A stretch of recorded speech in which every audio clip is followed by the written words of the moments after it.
오늘 같이 나누실 말씀은 구약성경 사무엘하 6장 1절부터 11절 말씀까지입니다. 구약성경 사무엘하 6장 1절부터 11절 말씀까지입니다.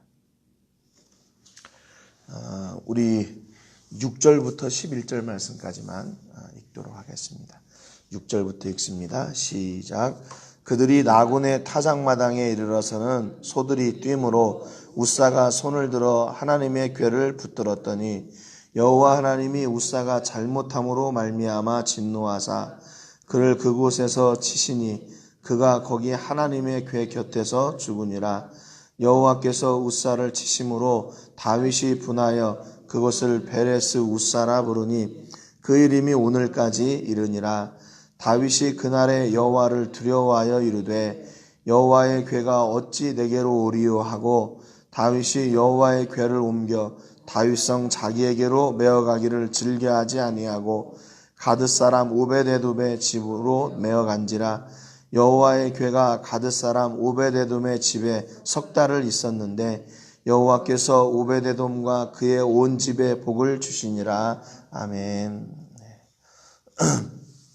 우리 어제 말씀을 통해서 하나님이 다윗과 함께 하시고 또 다윗을 점점 강하게 하셨다라고 하는 그 결과가 무엇인가 하는 것을 같이 나눴죠.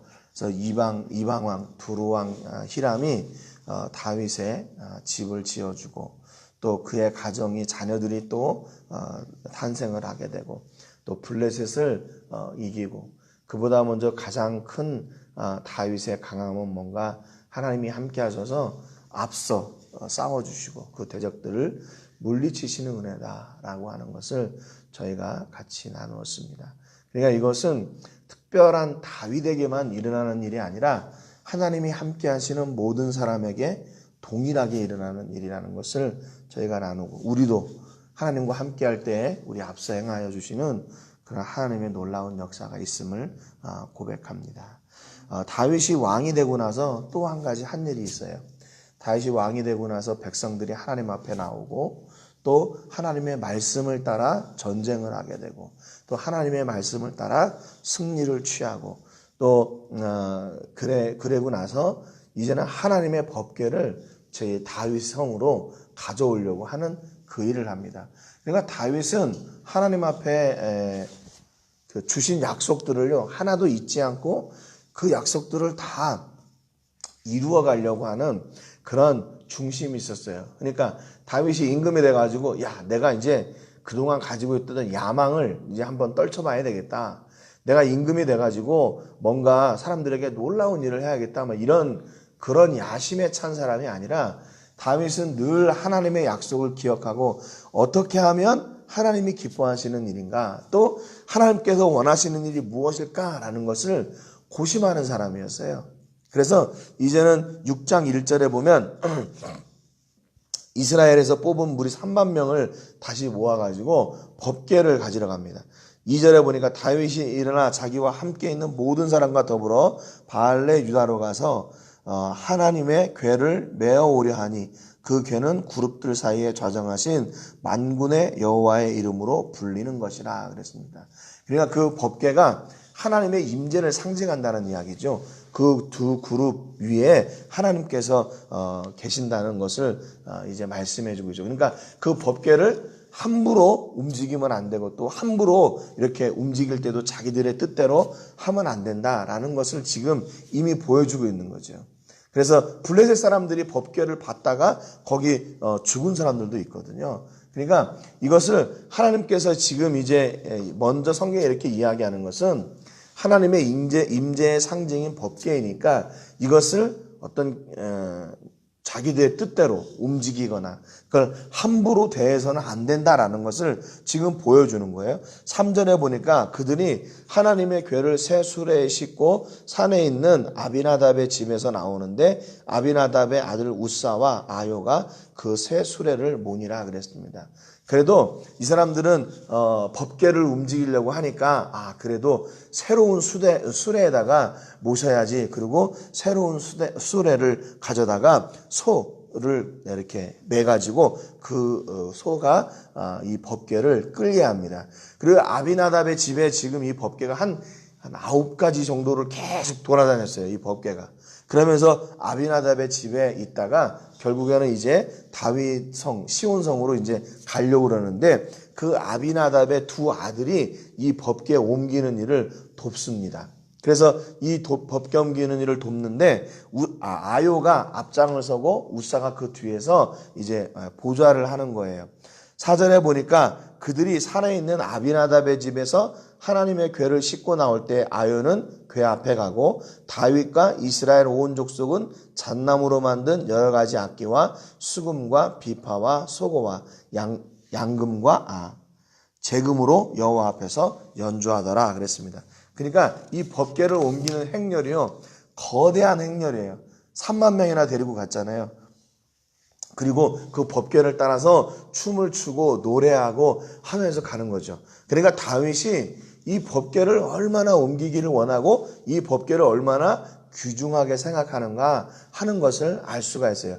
그러니까 다윗 한 사람을 통해서 온 이스라엘이 하나님의 그 법궤, 하나님의 임재의 상징인 법궤에 집중하게 되는 겁니다. 만약에 다윗이 왜 사울 시대에는 이렇게 하지 않았을까요? 그러니까 이것이 다윗과 다른 점이에요. 다윗과 다른 점이에요. 다윗을 통해서 하나님은 온 이스라엘이 하나님께로 돌아오기를, 하나님 앞에 서고 그 말씀의 중심을 삼고 그 말씀을 따라 살기를 원하시는 그 하나님의 예정하심이 그 안에 있었다는 거죠. 그런데 이렇게 좋은 의도로 이 일을 하잖아요. 그런데 우리가 잘 아는 것처럼 여기에서 사건이 일어나요. 6절에 보니까 그들이 나곤의 타작마당에 이르러서는 소들이 뛰므로 우사가 손을 들어 하나님의 궤를 붙들었더니 그렇게 얘기합니다. 여기 보면 이제 여기서는 나곤의 타작마당이다 그랬는데 역대상 13장 9절에 보면 여기는 기돈의 타작마당에 이르러서는 이렇게 얘기를 하고 있어요. 여기서는 나곤인데 역대상 13장에서는 기돈이라고 얘기를 해요.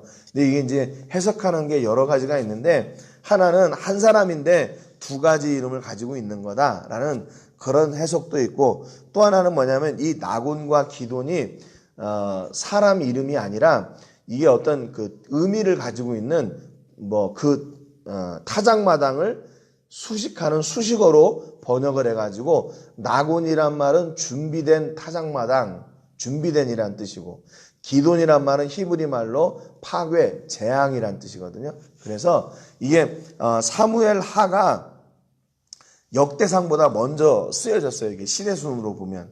그러니까 처음에 그 나곤의 타작마당은 준비된 마당이었는데 여기서 이 우사가 죽고 나니까 나중에 역대상에 가서는 그게 이렇게 재앙의 타작마당이다. 이제 이름이 바뀌었을 것이다. 이제 이렇게 해석을 하기도 합니다. 그러나 이 나곤의 타작마당이나 이 기돈의 타작마당 두 가지 다른 장소가 아니라 같은 장소라는 거예요. 그래서 아무튼 그곳에서 일어났는데 거기 갔는데 소들이 뛰었다고 그랬어요. 소들이 뛰었다. 이것도 역시 마찬가지로 이 뛰었다는 말에 해석을 하는 게 두 가지가 있는데, 하나는 뭐냐면 진짜로 소가 뛴 것을 이야기하고요. 하나는 소가 미끄러졌다.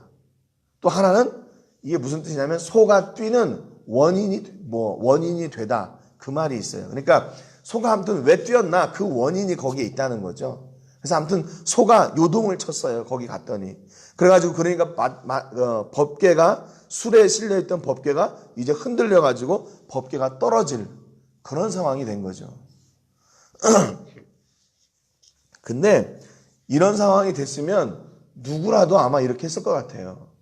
7절에 보니까 6절 그 하반절에 보니까 우사가 손을 들어 하나님의 궤를 붙들었더니 그랬어요. 당연히 그렇죠. 앞에서 자기 형인 것 같아. 형이 앞에서 끌고 가고 자기는 뒤에 있으니까 이게 법궤가 흔들리니까 누구라도 그거 잡지 않겠어요? 안 떨어지게. 근데 7절에 보니까 여호와 하나님이 우사가 잘못함으로 말미암아 진노하사 그를 그곳에서 치시니 그가 거기 하나님의 궤 곁에서 죽으니라 그랬습니다. 원래 히브리 성경에는 우사가 잘못함으로 이 말이 없어요. 그냥 하나님이 진노하사 그를 치셨다 이렇게 나와 있거든요. 근데 왜 하나님이 진노하셨나? 우사가 아무튼 그 법궤를 손대가지고 그래요. 우사가 손대가지고. 이 정도는 그렇게 죽을 일은 아닌 것 같아요. 우리가 봐도. 만약에 우사가 손을 안 댔으면 법궤가 그냥 떨어졌을 거 아니에요. 그럼 어떻게 해요? 그건 더 큰 일이잖아요. 그런데 우사를 하나님께서 그 법궤를 만졌다는 이유로 하나님이 진노하셔서 그를 그 자리에서 죽게 합니다. 8절에 보니까 여호와께서 우사를 치심으로 다윗이 분하여 그곳을 베레스 우사라 부르니 그 이름이 오늘까지 이르니라 그랬습니다. 예전부터 이 말씀을 들을 때 왜 그랬을까?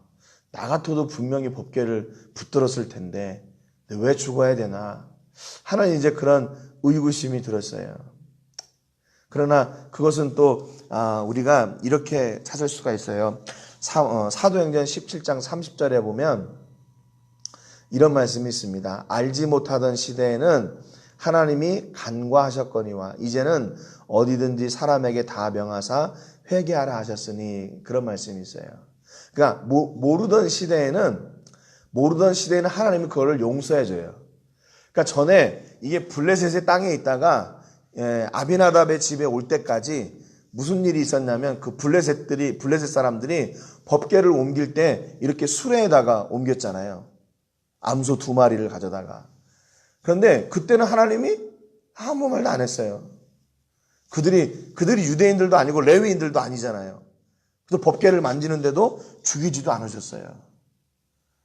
근데 여기는 지금 법궤를 잘 옮기려고 하고 있는데 그는 죽이셨어요.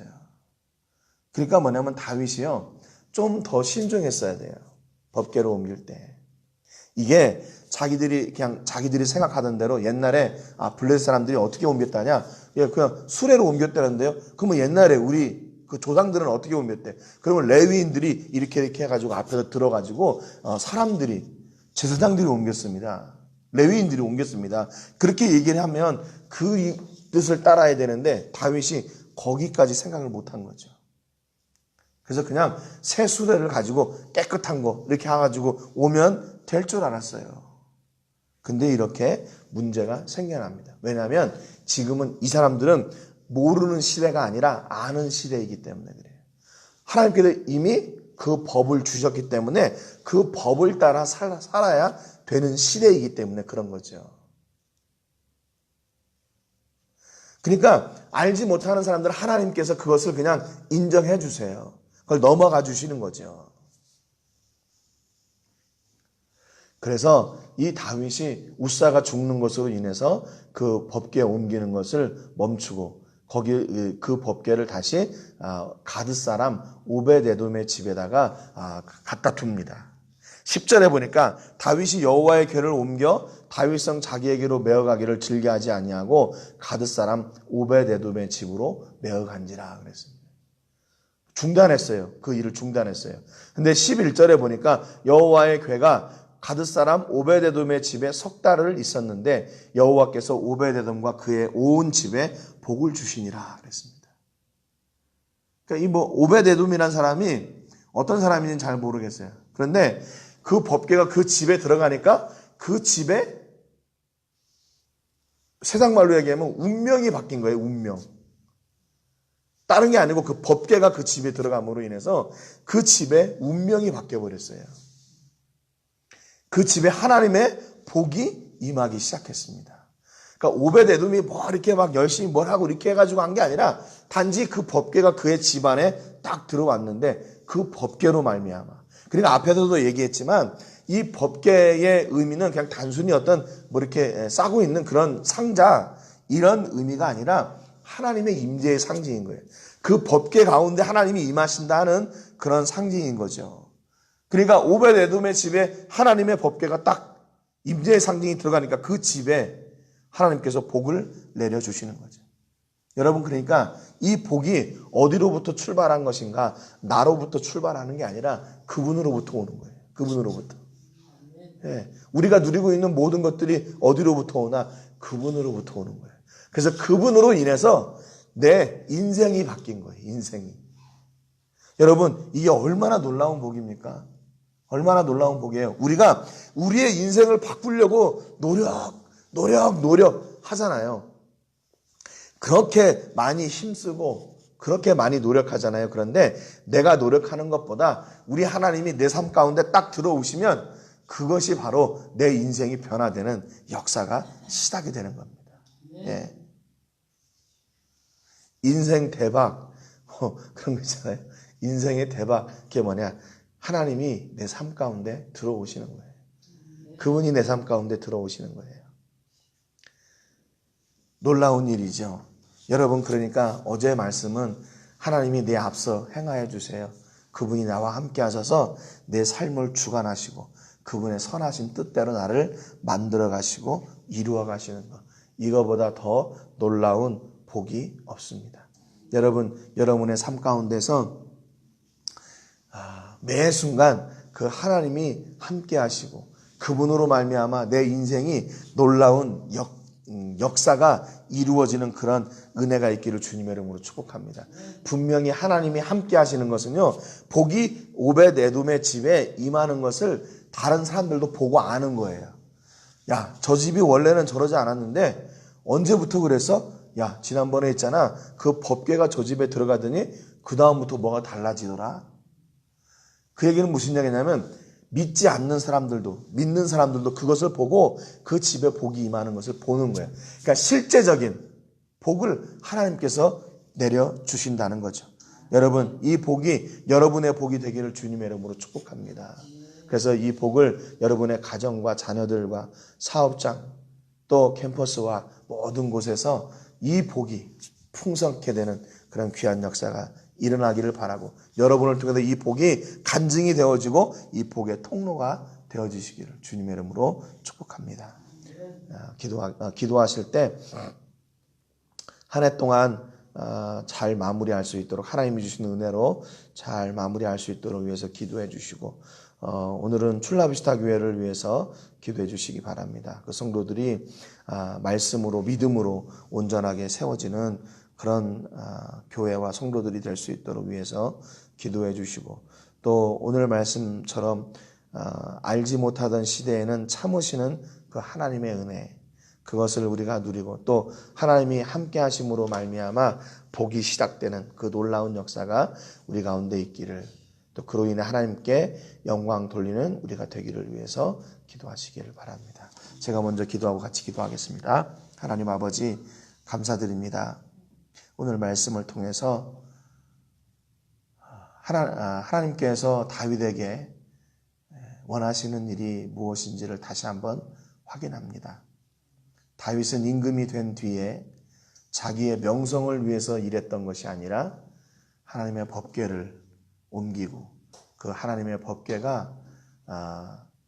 법궤를 통해서 온 이스라엘이 하나님의 임재를 경험하고 하나님 앞에 온전히 서기를 원하는 그런 마음을 가지고 있었습니다. 그런데 그가 하나님께서 말씀해 주신 대로 법궤를 옮기지 않아 결국 우사가 죽게 되는 그런 사고를 당하게 됩니다. 그로 인해 법궤가 오벳 에돔의 집에 가게 되고, 오벳 에돔의 집에 임했던 그 법궤로 말미암아 모든 사람들이 오벳 에돔의 집에 복이 임한 것을 볼 수 있는 역사를 그들이 누리게 되었습니다. 하나님, 오늘 우리도 나로 시작되는 복이 아니라 하나님으로부터 시작되는 그 복이 임하게 하여 주시옵소서. 하나님께서 나를 택하시고 나와 함께 하시고 나와 동행하시기에 하나님으로 말미암아 주시는 그 복을 우리가 누리게 하여 주시옵소서. 그래서 아버지, 믿지 않는 영혼들에게도 하나님 때문에 복받은 인생이라고 하는 아버지 그런 칭송을 듣게 하시고, 우리에게 임하는 그 복으로 말미암아 믿지 않는 영혼들에게도 그 복이 증거되는 축복의 통로로 우리를 사용하여 주시옵소서. 하나님, 오늘도 우리 앞에 있는 많은 문제들이 있습니다. 그러나 낙심하지 말게 하시고 함께 하시는 하나님께서 그것을 능히 이겨내고 헤쳐나가시는 그 역사 가운데 우리가 있게 하시고, 그로 말미암아 하나님께 모든 영광을 돌리게 하여 주시옵소서. 오늘도 일하실 하나님께 감사와 영광을 올려드리고 예수님의 이름으로 기도합니다. 아멘.